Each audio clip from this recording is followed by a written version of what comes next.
嚟，各位街坊望過嚟啊！呢度有冇見到呢一塊牌？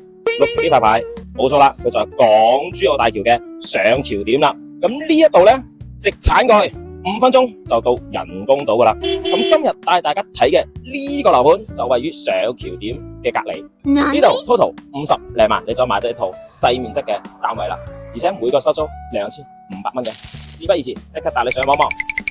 嚟就係呢套400尺嘅單位啦，門口位可以擺個鞋櫃，呢度可以整個開放式嘅廚房，咁隔離擺埋雪櫃啦、洗衣機啦，都係 OK嘅。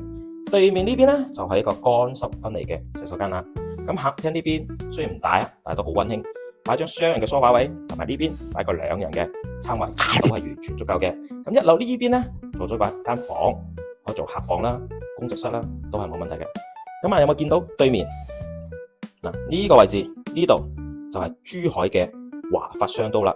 咁呢邊就係一個醫院啦，同埋醫院嘅隔離呢會起一個澳門嘅來來超市嘅，所以配套方面係完全足夠嘅。咁呢一套單位層高3.9米嘅，2樓仲可以做多個儲物間添啊！呢套單位 total 50零萬，你就攞低啦，每個月都有2000幾蚊嘅租金收入㗎。有興趣朋友仔評論區留言攞資料。